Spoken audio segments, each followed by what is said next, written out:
Welcome into Good News Forecast. I am meteorologist Kaylee Bowers. And I'm Sophia Pericone. Thanks for joining us. Good News Forecast is a time where we like to bring you fun and positive news from around the world, across the country, and our own backyard. Kaylee. Wow. Sophia. Did you have a good week? Trying to think back.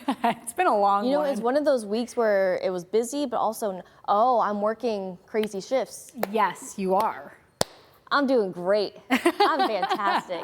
Got some people out just hanging out, enjoying some time off. Yeah. And I am here all the time. You're here all the time now, but at least it's getting warmer.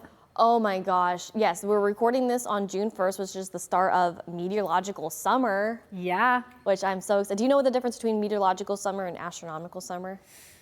Like dates on No, dates? just like why do we have two different summer dates? I don't know. So astronomical summer, that's the one that you see on your calendar. Okay. And this is for summer, spring, fall, winter. Yeah. It starts like the 19th, 20th, 21st, or 22nd. Whereas meteorological summer, it always starts on June 1st and ends August 31st. Okay. It's just easier for meteorologists to keep track of records and data because things change, obviously, like with the 19th or the 21st. So it's just easier. Okay, this is the lump sum of summer. Okay, I like it. That's good to know. Fun fact. Never knew, but yes, that's really great to know. So happy meteorological summer, or the part of almost the end of astronomical spring.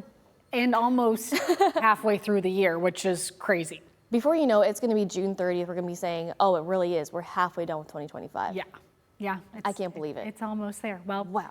Crazy. Time flies when you're having fun. Actually, though. But you can't really talk about this week without talking about Party in the Park. People have been waiting a long time for its return. Now, this is the concert series in downtown Toledo, and for the first time, it is our favorite thing.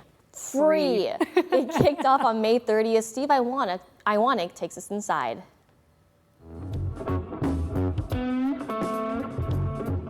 Let's get this party started. Yes, I am ecstatic. I am happy. Toledo's downtown concert series used to require a ticket. Now, this is how we do. It's free, and so there's no cost to get in. Cheryl Hardy-Dillon helped bring back Party in the Park. She's a consultant with Connect Toledo, who says her goal in recent months was to give all people in the Glass City a Friday night they can enjoy.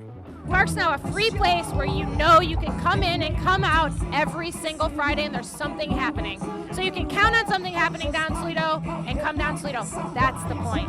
This free summer night series replaces HB Concerts, which took over after ProMedica ended its run. Now with funding from the city, county, and Connect Toledo, the series operates on a $340,000 budget. City Councilwoman Sir Sandra McPherson says it's money well spent. The investment is the citizens of Toledo being able to enjoy the park, the music. Downtown restaurants will benefit from it. Our hotels will benefit from it because this is every Friday. And it's been a night circled on the calendar for Toledoans Kathy Kern and Jody Kwitowski. Fans of Zack Attack, the headliner. They're just awesome. They're fun. They get you up dancing. But for them, it's more than just music. It's about the vibe. It's just a good, fun environment, and it's just a nice area. They really fixed it up a lot. I think it's going to be fun. I think it's awesome. They should have done this a long time ago. How fun. I feel like, we were talking about the start to summer. This also feels like the ushering in of summer. This is a good kickoff to the summer season. Like Steve said, it's every Friday. Yeah. It's free. Different people every week. Yeah, and it's all local bands. Yes. For the first time ever, I believe. Which is really cool. I mean, local to the state and to our community. Yeah.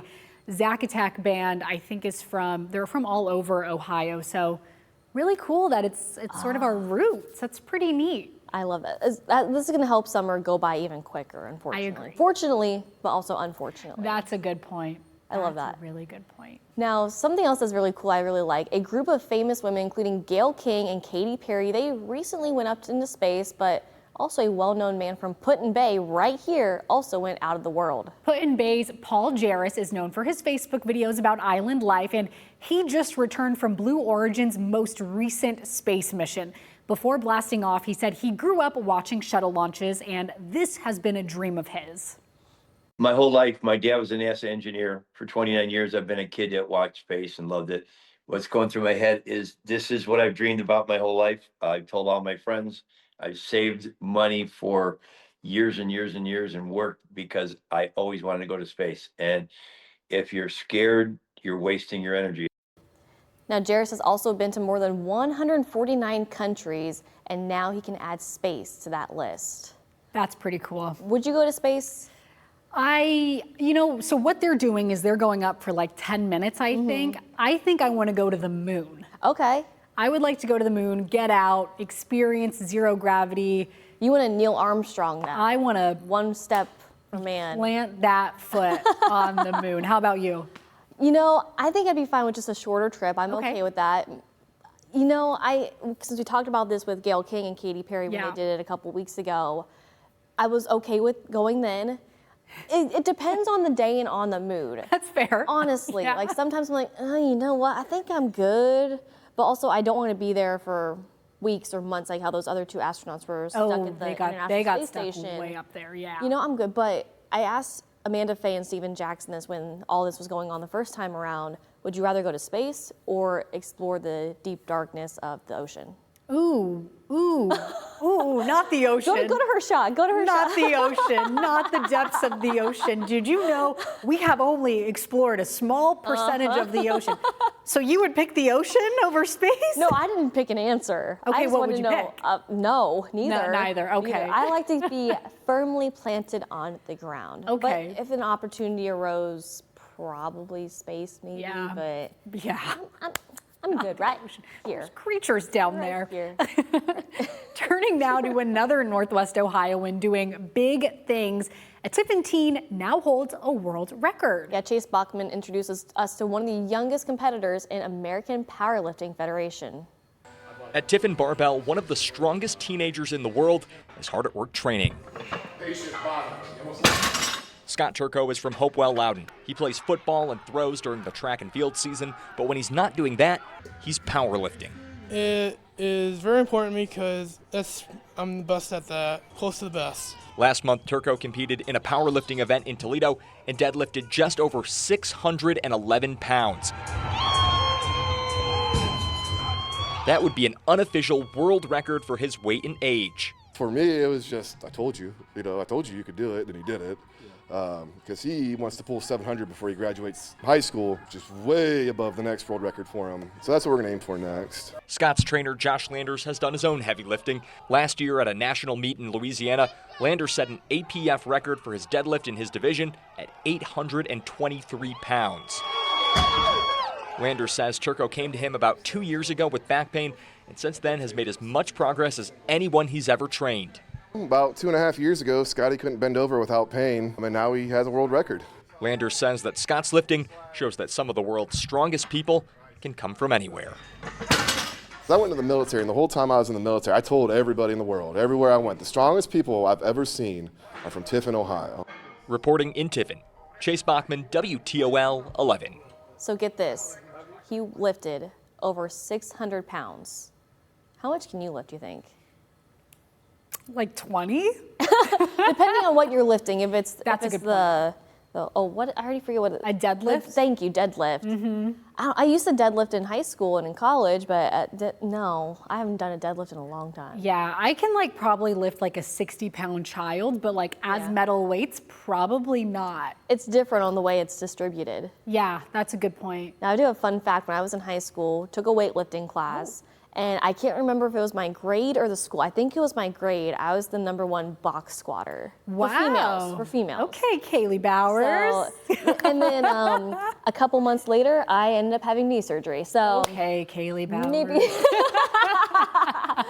But hey, I had that for at least a few months. That's pretty cool. Good for you. I'm working on. I'm not gonna lie. I've made progress. Get those muscles. Because I'm getting married. Oh, there we go. Oh, that's not bad. Look at that. Because I'm getting married, there's motivation to work out or whatever, and so I'm proud, but I'm stuck at 20 pounds. But hey, you're making progress, and eventually you'll get up to 25, then 30. I've seen those videos on TikTok and Instagram of the brides, kind of pumping the iron right before they're walking down the aisle, whether it's the small hand weights or wrist weights or even just a band. They're just they're going at it. They're Won't be trying to me. go quick. Everyone in the newsroom knows I'm a sweaty girl, so. I know everyone who watches Good News Forecast knows too. Hey, I'm not private about it. And we'll tell you what, this summer it's going to be a little toasty as well too. But we now typically report good news forecast, good news on here, but we do have to report one crime. Yes, the Monroe County Sheriff's Office is investigating a larceny, and I think we actually have a picture of the suspect if we can pull it up any moment now. Maybe there. So check this guy out. This is 2-year-old canine Buddy the Kid. Okay, he's accused of entering the sheriff's office with the intent of taking the sheriff's lunch. But don't worry, the sheriff caught the suspect in the act. Canine Buddy the Kid then fled on paw, bad boy. The sheriff is now reminding everyone that these offenders often work alone and can appear unsuspecting and inquisitive. Ooh. He got caught. He got caught. Ooh, Buddy. But he's the cutest criminal around. I love that. I'll tell you what, I think Barkley could be a little bit of a criminal sometimes too. But she has such a sweet face, you would never. You can't say no to them. If I was on that jury, I would say, not guilty, Barkley. Not guilty, Barkley. No, you guys are all A-OK. Yes. You are innocent until never guilty. Never guilty. Right? Never guilty. Well, coming up, we have some fun stories to tell you even more about local, nationally, and all around the world. That's right. Don't go anywhere. Welcome back to Good News Forecast. Now, the school year is pretty much wrapped up for most students, or they're going to be pretty close to being done. WTOL 11 spoke with the valedictorian of Maritime Academy. But get this, she was the third sibling in her family to hold the title of valedictorian, but it wasn't always smooth sailing to get there. Silver Barker has this story. At Maritime Academy, senior Casey Clove is preparing for a big moment, her valedictorian speech. I'm nervous, but I'm excited because it's like a new beginning and a new chapter in my life. For Casey's family, it's the third time seeing one of their own take the stage as valedictorian. Her sisters, Mara and Kimberly, led before her in 2019 and 2016. I want to thank myself and I want to thank my family and the people who supported me to get this far in the first place. But Casey's journey to this moment hasn't been easy.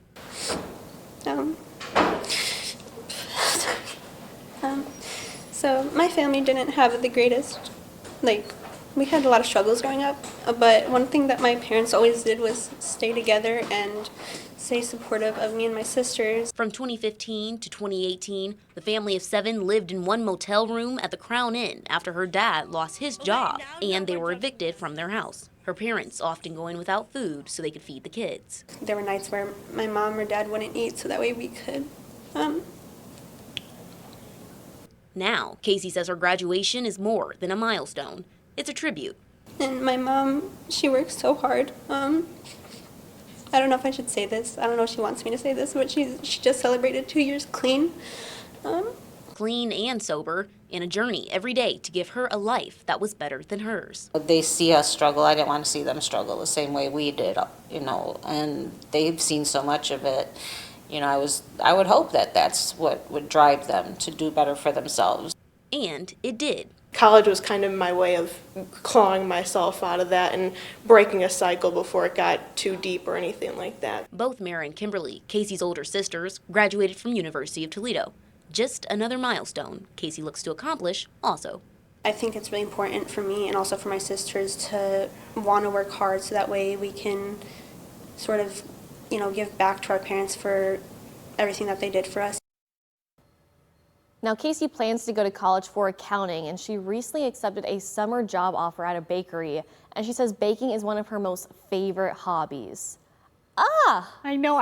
Give me the tissues. I'm sorry. I know we're Good News Forecast, but I felt like that was inspiring. I mean, 3 sisters, valedictorians, all going on to college, and like the one sister said, breaking that cycle. Yeah. And they're helping their parents as well, and their parents are so proud of them. So, I mean, good for them. Congratulations to all of them. Congrats really. to the parents as well, too, for raising such wonderful children who, look forward to the future, see what's next, not let their past hold what was behind them. So, congratulations. Yeah, congratulations. And speaking of graduation, how fun is this? Staff at Clay High School held its annual Operation Graduation event for its graduating seniors. It was a cell phone-free event, wow, something you don't hear about often, that featured a variety of food, games, and even a couple of bounce houses out on the football field. The goal of the event was to give the students one last night of fun before they move on to the next stage of life. The kids deserve it. It's so tough nowadays, don't you believe? I mean, it's like their last hurrah to get together before they graduate, and everybody goes their separate ways. Yeah. The graduating seniors also received gifts to help them out in college, like TVs, kitchen supplies, furniture, and some cash. Not a bad deal. Okay, Clay High School. That's pretty great. Did you ever have like grad night or something? No. You didn't have grad night? Nothing. We didn't have that. We didn't have senior sunrise or any of that. We had senior breakfast. Okay. And senior skip day, which I ironically skipped senior skip day. Okay. What'd you guys have? We had grad night, so the day of graduation, that night, you know, to prevent people from going to parties, drinking, driving, they put everyone into a bus. It was a surprise. No one knows where you're going. Oh, God. Your parents know. And everyone thought we were going to Disneyland because I grew up like 30 minutes from Disneyland. We went to Dave & Buster's. We were locked in Dave & Buster's till 6 a.m. Oh, that's fun. Listen, if it was Disneyland, I shouldn't complain, but all of the other schools went to Disneyland. And I kind of knew it was Dave & Buster's because all the classes before us went to Dave & Buster's. I was about to ask if it was the same. But they should try to change it up.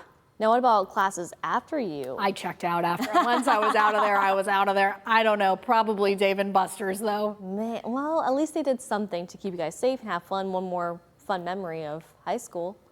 Yeah. Yeah, that. Well, how about this? After all these graduation festivities that don't include Dave & Buster's, students get to enjoy the relaxing summertime, which means taking trips, again, not to Dave & Buster's, or maybe it does, both near and far. Maybe some of you will be taking a cruise this year. And some people actually cruised to Toledo recently. Victory One is the first cruise ship to dock in the Glass City in decades. Wow. Dominique O'Neill has this story. Cruise ship operated by Victory Cruise Lines is about a 286-foot ship that brought more than 190 people to Toledo. Every time that we can host a cruise ship, it further solidifies our position as a major Great Lakes port destination. Toledo Mayor Wade Campbell says having this cruise ship here today could be just the beginning as the city continues to upgrade to the riverfront. Part of the plan is to build a permanent docking space so that these sorts of cruise ships won't just show up rarely like today, but will show up routinely several times a year. So this could be the beginning of something big for Toledo. And Detroit wasn't available, and they happened to be in a conversation with us, and voila, it worked out to get them here in Toledo. It was absolutely wonderful. The group working together from the National Museum of the Great Lakes, the Toledo Port Authority, and Destination Toledo, and the City of Toledo. It's everyone coming together to roll out the red carpet.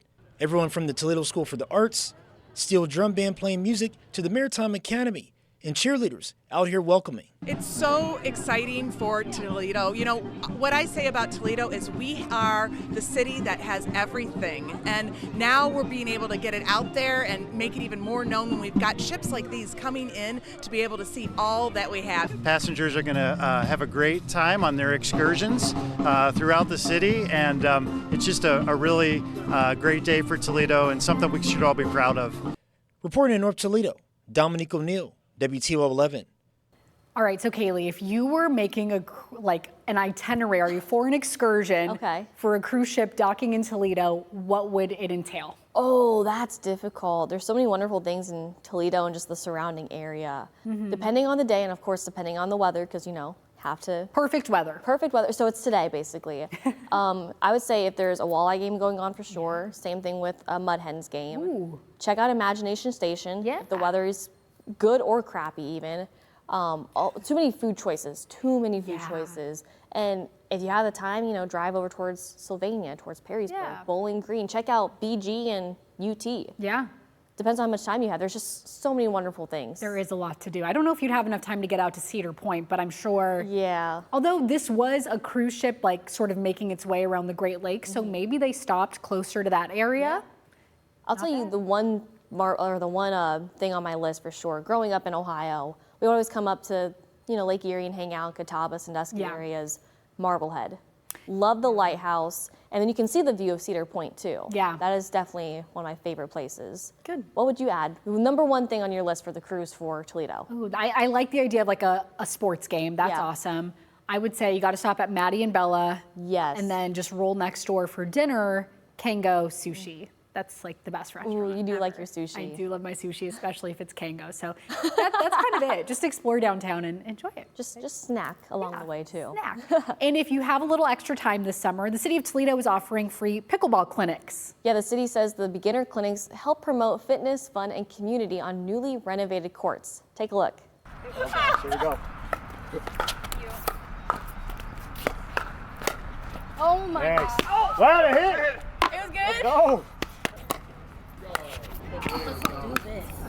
We're really excited about the pickleball because we've gotten a lot of phone calls and emails and things like that as to when the courts were going to be open. There you go. It's the new craze. It's been really, really taking off in the last couple of years around here. We never had pickleball courts. So now with the renovation that was done here, and we do now have pickleball courts at 3 locations, we're really excited for these clinics to start. Looking forward to summer clinics here at our city parks. Just love the game, and I found a passion to teach it even more. Enjoy that as much as I do playing the game. Oh! It was on the line, it's good. It's a beginner class to start out with, 18 and older. Good return. Coach Avery will be teaching all the instruction. Good shot, Lauren. It's really for beginning people Oh, nice. who want to get out, want to play the game, want to learn more about the game, and just get some exercise at the same time. And I thought pickleball was for old people. Although I am 61, so I'm not a spring chicken, but I still have lots of years of athleticism. And what I found out is, for example, one of the students that's here from one of our pickleball classes, her grandmother, she plays with her grandmother, who's 73, and she's 22. So it's one of the rare sports where you can have multiple generations, and it's a fun time. It's not a violation to go in the kitchen. The violation occurs when you touch the ball. Any skill level, we love beginners because then they listen to what you say versus trying to challenge you on the information. We're out here to have fun, and we may debate whether that ball was in or out. Oh! But the goal is to have fun and make sure everyone has a pleasant experience playing pickleball. Yeah, he does. Oh! And although it's free, you do have to sign up. You can find dates and times to register at toledo.oh.gov/pickleball. That's also on your screen right now. We'll be right back with more good news. Well, the Scripps National Spelling Bee recently wrapped up, and 13-year-old from Texas swept the competition, beating out hundreds of the nation's brightest young spellers. CBS has more. In the finals for the 100th Scripps National Spelling Bee. Now, let's all of us take a deep breath. A search for calm and clarity.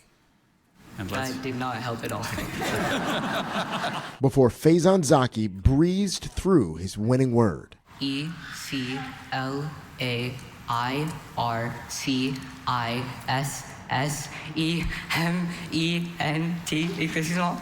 That is correct. The 13-year-old dropping to his knees after perfectly working his way through a word that, ironically, means a clearing up of something obscure. I just kept on studying, and then now I'm here. I have the trophy. The comeback, a year in the making following his second-place finish last year, almost didn't happen. Kamalina. KAM. Oh, okay. Wait. Let me think. Jumping the gun on his second-to-last word. Oh, shoot. Okay. Stung with the spelling bug early, he's been competing since he was just 7 years old. This time, besting 243 contestants.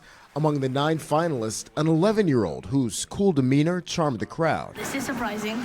And a 14-year-old taking his last shot at the title. Does this word come from English Muhlenbergi, which is a genus? Faison is just the 5th runner-up to return and win, taking home $52,000. His plan? We're not the richest, but we're not the poorest, so I want to give back to the people who might not be as fortunate as me. Donate a large portion to charity. Jared Hill, CBS News.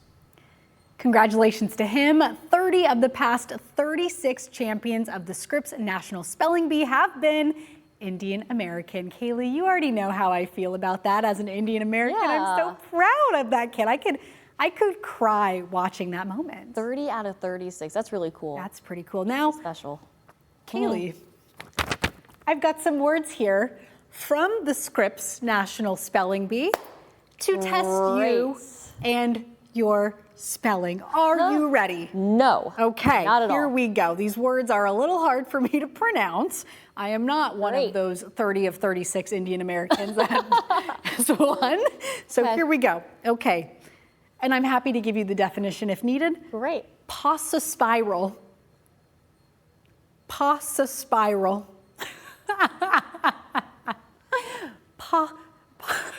Pasa spiral. All I hear is possum and spiral. Pasa spiral. Pasa Would you spiral. like the definition, Ms. Sure. Bowers? Let's learn some A new. spiral with few turns. Pasa spiral. Just take a stab at it. Pos. P-O-S. Pos. I'm going to say a double S. A-S-P-I-R-A-L. Pasa spiral. You got the last 6 letters correct. Okay. Here's the correct spelling of pasa spiral. P-A-U-C-I-S-P-I-R-A-L. Congratulations, you got it half right. Next word. I don't like this already. Neoteny. Would you like the definition, Ms. Bowers? Sure. The retention of some larval or immature characteristics in adulthood. Neoteny. This one is not as hard as you think. Neoteny. Sorry, let me pronounce that correctly. Yes, that's right. Neoteny. These are actually hard. This one's not that bad, though. This one's the easiest of the 3. Really? Because I feel like there's a silent K in there or something. But you know what? I'm going to stick with the silent K because of a knee. Okay. So K-N-E-OT A-U-G-H-T. Interesting. Why? I don't know. Neoteny? What is it? Neoteny. Oh, there's an O in there somewhere. Oh, well, what You is want to try again? No. Okay. I don't. N-E-O-T-E-N-Y. Neoteny. Yeah, no, I wouldn't have done I think I butchered that pronunciation a bit, so that's not your fault. It's okay. And Ms. Bowers, your final word of the evening? Great. Euhemerism. Euhemerism. Would you like the definition? Yes. The interpretation of myths as exaggerations of actual events. Euhemerism. Euhemerism. Can I phone a friend? Sure. Too bad we don't have anyone. We don't have friends. Director here. John or No, don't. No. Okay, we got our digital producer Diane helping me out. Don't give that. Diane's actually helping out. Kaylee? She's laughing in her ears. Euhemerism. You got a sneak peek from Diane. The ironic thing is, I didn't hear her very well. Because I was shouting exactly. over it. Euhemerism. He, H-E, heme, A-M, E-R-I-S-M. You're always so close. I think it begins with an E, though. Try it again. E-E-U. Uh-huh. Euhemerism. E-U-H-E. Uh-huh. Euhem. M. Diane's definitely in Kaylee's ear so alone. I can't hear it. I knew it. Okay, she was getting it right. E-U-H-E-M-E-R-I-S-M. Euhemerism. Euhemerism. Never heard any of those words. We've got some but cheaters. then she goes in my ear, and Diane goes, "Oh, if it means anything, I was actually wrong spelling that." Thanks, Diane. Well, you were on track, so. I was not on track. Good job. Congratulations, you're a winner. So this time next year on Good News Forecast, we're going to switch the roles. Yeah, but I've got an advantage. How? I'm one of the 30 Indian Americans. You said before you weren't. I've been secret, guys. I live a double life as a Scripps National Spelling Bee champion. Did you ever do the spelling bee in school? No. No. We didn't have one. I remember we had one in middle school, and one of my friends, he was 2 grades below me. He actually won it. Ooh. But I think that was just it didn't go anything to like the script spelling bee or Pretty cool anything. though. But I remember like spelling tests growing up. Yeah. And those were fine. But Yeah. not like doing this, it's more nerve-wracking than you think. Yeah, I believe Like, it. I don't know how to spell that. Yeah. Definitions? I got these words from a test that had multiple choice. So I think you'd do better if you experienced what I experienced. I think there's a reason I'm a meteorologist. And you're so good at it. Aw, thanks. We try. But good news forecast, that is GOOD space NEWS forecast. Yeah. But that does it for this week's episode. Thanks for joining us here on your weekly dose of good news. We'll see you next time with more fun and positive news. Maybe not spelling tests. Hopefully not. From around the world, across the country, and our own backyard. Give me a dictionary. Wow.